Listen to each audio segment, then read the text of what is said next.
So let's continue on in chapter 8 about kind of creating our pay structure with external pay information. So the fourth step in doing this is designing and conducting a survey. And designing a survey requires you to answer a lot of questions. And I will say a lot of these questions are quite similar to when you were setting up your job analysis, for example. Who should be involved in the survey design? How many employers do you need to include? So how many employers are you going to collect pay information from?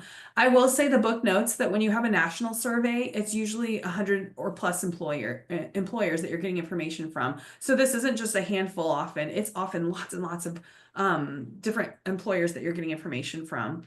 Which jobs should you include? And a lot of times this is figuring out what your benchmark jobs are because you're not going to ask for information for all the jobs you have. You're going to choose some benchmark jobs, partially because it just costs a lot more money to ask for all the jobs, and partially because you may have jobs that don't fit jobs that other employers have. And so the benchmark jobs are jobs that you can compare some jobs in your organization to with that. And then I'll show you in later slides in this video how you would do that with non-benchmark jobs then. And then what information do you want to collect? What do you want to know about your employer's pay? Often companies, especially large companies, can do these surveys on their own, but often companies, regardless of size, will actually pay consulting firms to do this kind of work. And consulting firms then will have relationships with lots of employers, so it's easy for them to regularly collect this data. So it's much easier than to ask for this data very suddenly if you have a specialized survey, or to ask for it, every quarter, every half year, or annually, depending on how often you want to update your pay structure. Another reason that people use consulting firms, not only because a lot of them have the technology and the relationships to do this pretty quickly, is that a lot of companies are trying to save themselves from price fixing lawsuits. And price fixing, when we're talking about pay, can include knowing exactly how much certain companies are paying for jobs. When you get a survey from a consulting firm, it won't actually have the names of the companies that they surveyed on it. Instead, what it will have is information about the organization.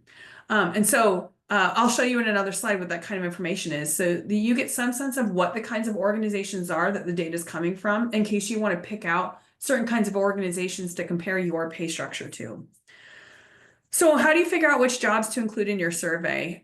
We can do the benchmark job approach where we literally just use our benchmark jobs for our entire structure. And that's a pretty easy way, especially if you have some very good benchmark jobs and you have a good way of figuring out your non-benchmark jobs, how they relate to those benchmark jobs. It's a good way of creating your internal structure and then adding that external pay information to that.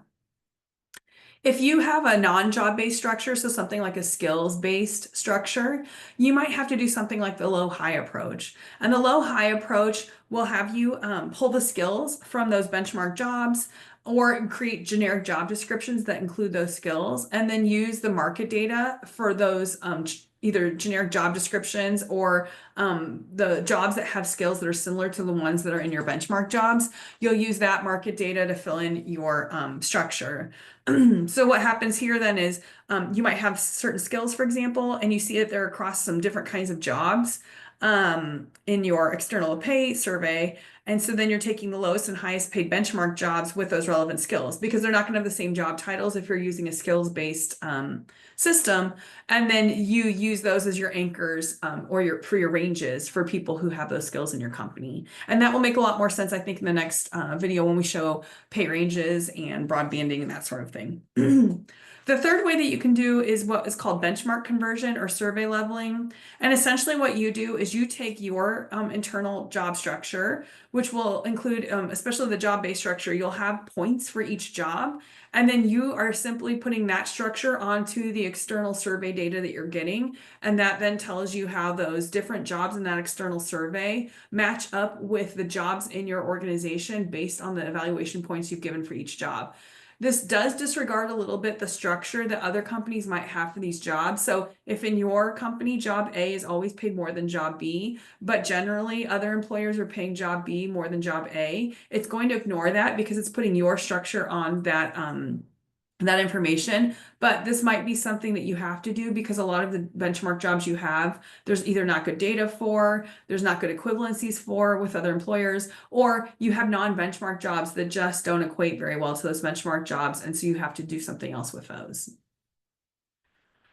So what information do we collect? There are two different kinds of information in these surveys. The first is organizational data, which I alluded to a couple of slides before. And this gives you some similarities and differences among organizations in the survey. And the reason we have to collect this is twofold. One, these surveys cannot include the names of the organizations that the data is being collected from so that we can avoid price fixing lawsuits. So we don't know that we got data from Google, Microsoft, and Apple, for example, on a software engineer job.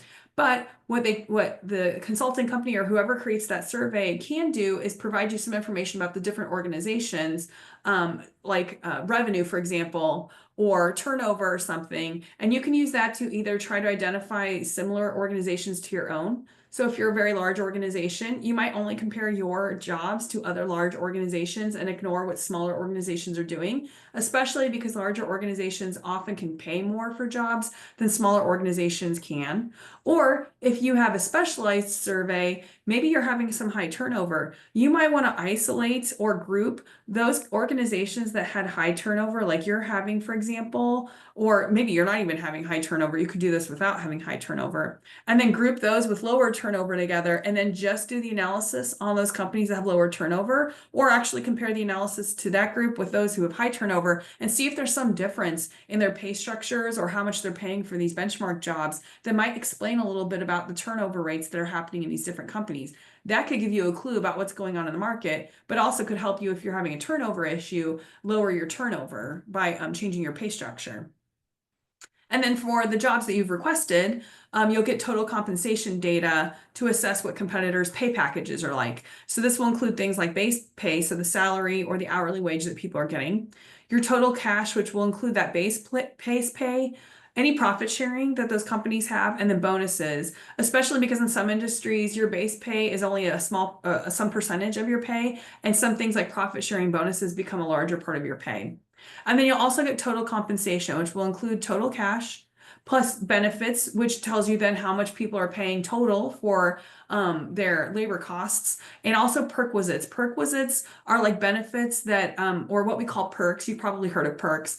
They generally go to leadership or executives. So things like private plane use, or having a car, or having your house paid for. Those are perks that not every employee gets. They're not benefits that every employee gets, but they're perks that people in top positions might get in order to do the job more easily, to attract them to these more stressful or higher responsibility jobs, etc.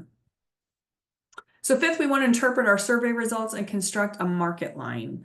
So before we start using that survey information, what we want to do is check the accuracy of the information we have. How well do the jobs in that survey data match the jobs that we've asked for? So we have benchmark jobs. Do these jobs match, or is there not, is the overlap not perfect? So we might have to make some decisions then as we're using the data for including that external pay into our internal structure.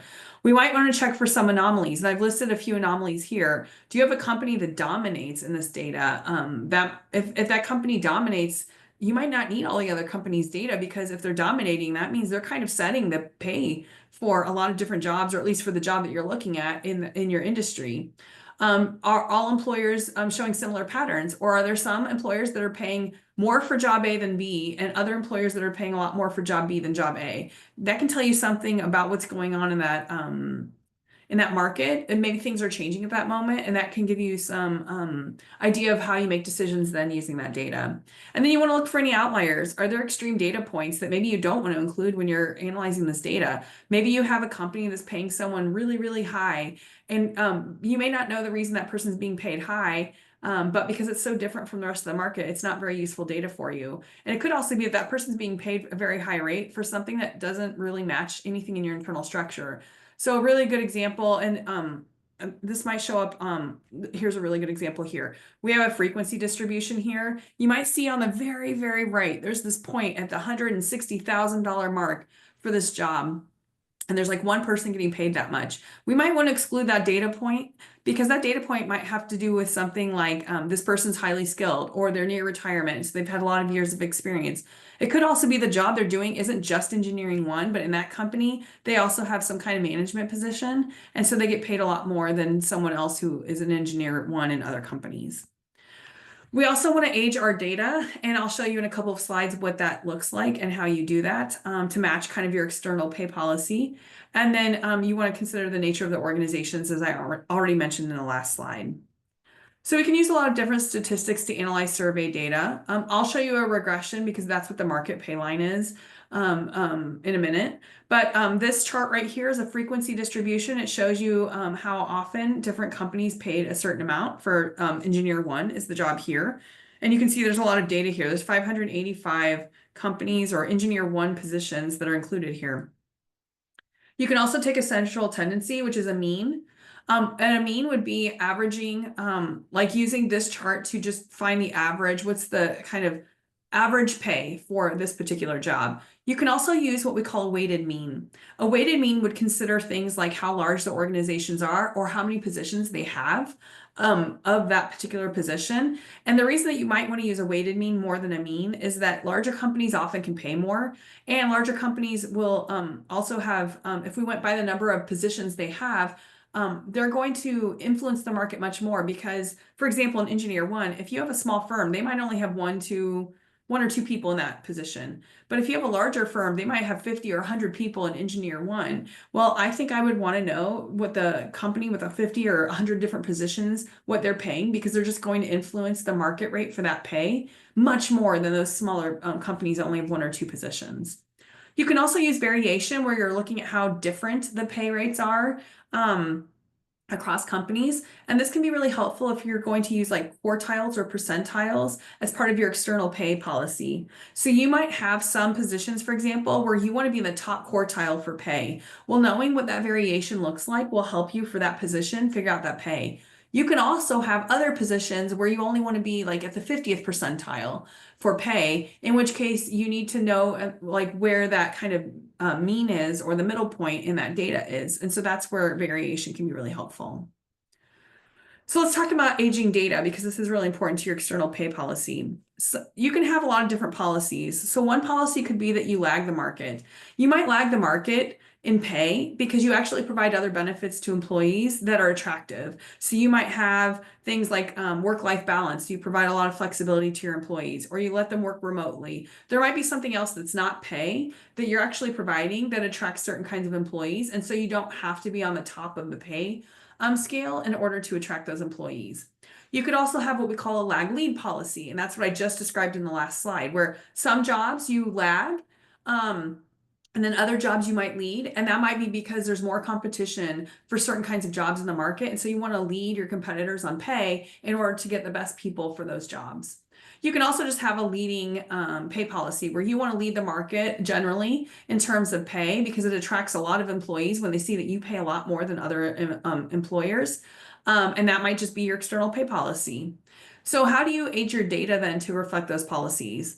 One thing you have to remember is when you get the survey data, that survey data is already old. It was collected maybe a month, maybe a couple months ago. So when that data, when people were giving how much they're paying for certain kinds of jobs, let's say today is January 1st. We're just going to make this up because that's what this chart has. It's January 1st today. The data you have might have been collected November 1st. Well, the pay rates have already changed from November 1st because of inflation. So you want to account for that when you're creating your pay or introducing this external pay information into your internal structure. If you have like a lagging policy, what you might do is just figure out, okay, if this information was collected November 1st, and you'll know on your survey, it will tell you when that information was collected. Well, maybe we need to account for inflation since then. So we're going to make the base pay for engineer one $90,000 today because on our survey it was like $89,500 on November 1st. That would be a lagging policy. What that means is your pay is on market on January 1st, but for the rest of the year you're behind because inflation will make that pay worth less and less over the year. You could have a lead lag policy.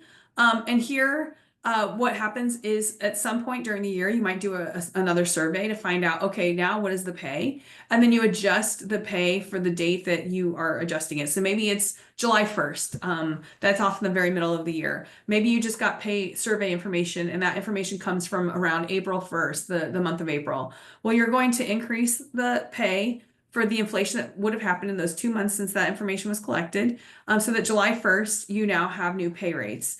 That means that you are on market now for July 1st, but again, as the year goes on, your pay will lag because over the year, as inflation increases, that pay rate will be worth less and less. You can also lead the market where you actually plan for what the pay rate might be by the end of the year. So you're getting this data January 1st, and you're like, at the end of the year, I think there will be a 5% increase in pay or inflation or whatever it is that you're going to use for your number. So we're just going to increase all of the pay rates by 5% from what we got, so that the whole year your pay is actually ahead of the market up until December 31st. And then, come January 1st the next year, you'll just do this again. And so you're always ahead of the market or on market toward the end of the year. So then with all of this pay data, you're going to construct a market pay line. And let me tell you on this graph on the right, this is from the textbook. They have three market pay lines here. One is for your base pay. That's the lowest line. The next one is total cash. And then the highest one, or the steepest line, is the total compensation, which includes the benefits. You can have market lines for all kinds of pay mixes here. And what it does is each of those dots or triangles, depending on which line you're looking at, is a benchmark job. And that's the information for the benchmark job for, say, the average of that job or the weighted mean for that job across the different organizations. And then you can just create these market lines using a regression formula with these benchmark jobs to create something that would go across all of the jobs that you have in your organization. Let me point out on this chart that the bottom is the job evaluation points. So if you have a job-based structure, these are the evaluation points that you gave to the jobs within your internal structure based on your job analysis. On the y-axis on the left, that's the pay that your employers, I'm going to call this a weighted mean actually. Oh yeah, it does say it's a weighted mean. So this is the weighted mean of all of the employers for that benchmark job, how much they're paying for that job. And so then that's how you can map these things out. If you don't know what a regression is, what I would tell you is to stop the video right now and just go to Google and look up regression and get a basic explanation of what a regression is. Essentially, what a regression does is it uses all this data to create this line. You do not do this by hand. You would have a computer do this. You can do this in Excel, for example, to get this pretty line, but then it tells you essentially what jobs should be paid across that line, even if you only have information for those benchmark jobs. So then using this information, you're going to set your pay. For the benchmark jobs, it's pretty straightforward because you have the external pay rates for those jobs. And that's what you can use to pay your benchmark jobs. So that makes you competitive with your competitors, depending on what your pay policy is. If you want to be ahead of your competitors, you might increase each of those benchmark job weighted means by a certain percentage, for example. For non-benchmark jobs, it's a little more complicated. The market pay lines can be useful, however, because we have two ways that we can approach figuring out pay using that external pay information for our jobs. So when we do the job-based approach, we have job evaluation scores or numbers or points associated with each job. And that was based on our job analysis. So let's say job J is our benchmark job, and it's worth 100 job evaluation points. And it matches a survey job called Engineer 5. The base pay, or the weighted mean on our external survey, was $90,876 for this Engineering 5 job. Well, we have a non-benchmark job called Job Z, and Job Z is worth 110 points. Well, knowing based on our internal structure that Job Z is worth 110 points, we know it should be paid more than Job J, which is 100 points. So what we can do is take 110 divided by 100 times the pay for that Job J in the external job market data, which was $90,876. And then we can actually calculate what that job should be paid, Job Z, based on the weighted means of our benchmark jobs and comparing Job Z to Job J. So it's $99,964. That's pretty straightforward. It just means that you have to do that calculation though for every single job. If you have a lot of jobs, hopefully your HRIS system will actually do that for you. Another way that you can do this is just using that regression line to quickly figure out how much those jobs should be paid based on the regression line. The regression line is evening out the pay across those different benchmark jobs. So this may or may not make sense. compared to the first approach we just talked about. So what happens with a regression is you get some kind of formula. Apparently for the one of the lines on that on the last chart here, the actual formula is y, which is whatever we're going to pay this job that we're trying to calculate for, is going to be worth some kind of intercept, which is $15,522.56, plus for every job evaluation point, it's worth $753.54. Well, we know the job Z is 110 evaluation points, so we just stick that in for X, and we get, based on this formula, pay of $98,411.96. Notice that this is not exactly the same as $99,964. Partially, this is because by using that market line, the market survey line, you're actually kind of evening out the pay across those benchmark jobs. So it might be more appropriate to just figure it out based on market, like putting jobs close to their benchmark jobs, just figuring out for each of those how much you should get paid based on the benchmark jobs. But if you have a lot of jobs, it may just be easier to use the market pay line. It just depends. Your computer system should be able to do this for you. So it's just a decision between those two approaches.